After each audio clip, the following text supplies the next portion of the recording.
오늘 본문은 씨 뿌리는 비유로 알려져 있습니다. 그런데 사실은 씨에 초점이 맞추어져 있는 것이 아니라 밭에 초점이 맞추어져 있습니다. 만약 어떤 밭이 있는데 거기에 포도씨를 뿌렸는데 아예 포도가 한 송이도 열리지 않았고 다시 수박씨를 뿌렸더니 뿌리도 제대로 내리지 못하고 물 공급이 부족해서 수박이 열리다 말아서 아무런 결실을 보지 못했고 자포자기하는 심정으로 호박씨를 뿌렸는데 호박이 넝굴채로 굴러와서 30배, 60배, 100배의 결실을 했습니다. 그러니 그 땅에 맞는 씨를 뿌려야 합니다 라고 했다면 씨 뿌리는 비유가 맞을 것입니다. 그런데 본문은 씨는 동일하고 밭이 다르다고 합니다. 그래서 오늘 본문에는 소제목이 4가지 땅에 떨어진 씨 비유라고 되어 있습니다. 즉 씨 뿌리는 비유가 아니라 땅의 비유라는 것입니다. 주님께서 이 비유의 말씀을 하시면서 서로 다른 4그룹의 청중들에게 말씀하셨습니다. 하나님의 말씀을 듣는 첫 번째 유형의 사람을 5절이 이렇게 증가합니다. 씨를 뿌리는 자가 그 씨를 뿌리러 나가서 뿌릴새 더러는 길가에 떨어짐에 밟히며 공중의 새들이 먹어버렸고 당시 팔레스타인의 농사법은 우리나라와는 달랐습니다. 농부가 바람에 씨를 날려서 뿌리기도 하고 씨가 든 자루를 나귀 등에 올리고 자루에 구멍을 내어서 나귀가 이리저리 끌고 다니며 씨를 뿌리기도 했습니다. 그러면 밭과 밭 사이 사람들이 다니는 통로에 씨가 떨어지기도 했습니다. 그것을 공중의 새들이 와서 먹는다고 말씀하십니다. 길가와 다른 유형의 밭의 결정적인 차이는 씨를 품고 삼킬 수 있느냐와 없느냐의 차이입니다. 길가는 많은 사람이 지나다니는 통로라 땅이 굳어 있을 수밖에 없어서 씨를 품지도 못하고 씨를 삼키지도 못합니다. 그런데 이 말씀에서 우리가 유의해야 할 것이 있습니다. 성경은 우리로 하여금 그 말씀을 품지 못하도록 빼앗아가는 존재가 있는데 그것이 바로 마귀라고 합니다. 마귀는 우리로 하여금 씨를 삼키지 못하도록 끊임없이 간계를 부립니다. 마귀가 가장 많이 공격해 오는 방법 중에 하나는 딴 생각이 나게 하는 것입니다. 로마서 8장 5절에서 8절이 이러합니다.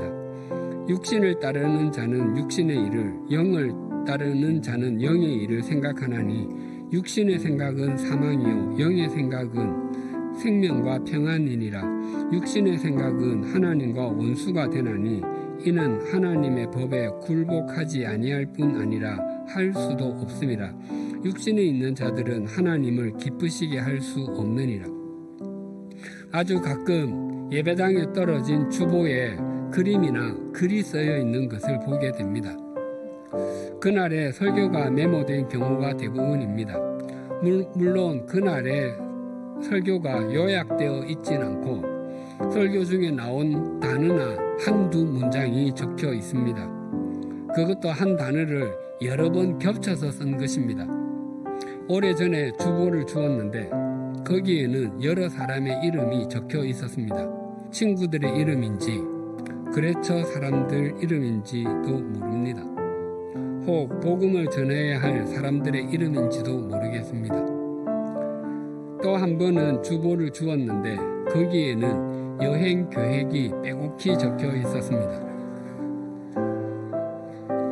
아마 놀러 가는데 총무였나 봅니다. 참석하는 사람들의 이름, 중간에 만나는 장소, 저녁 식사할 곳 등등이 적혀 있었습니다. 아침에 일찍 예배를 드리고 빨리 출발하기 위해서 정리한 것으로 보였습니다. 우리가 성경을 읽어도 무엇을 읽었는지 전혀 기억이 나지 않는 것과 주일에 예배를 드렸음에도 그 주일 말씀이 무엇이었는지 전혀 기억하지 못하고 돌아가는 것은 우리가 말씀을 삼키지 못하도록 또 우리가 말씀의 열매를 맺지 못하도록 마귀가 빼앗아가기 때문인 것을 아십니까? 12절을 다시 봉독하겠습니다. 길가에 있다는 것은 말씀을 들은 자니 이에 마귀가 가서 그들이 믿어 구원을 얻지 못하게 하려고 말씀을 그 마음에서 빼앗는 것이요. 마귀가 우리에게서 말씀을 빼앗아가는 목적은 우리로 하여금 구원을 얻지 못하게 하기 위함이라고 합니다. 예수님께서 이 비유를 말씀하시고 들을 귀가 있는 사람은 들으라라고 있는 힘을 다해 말씀하셨습니다.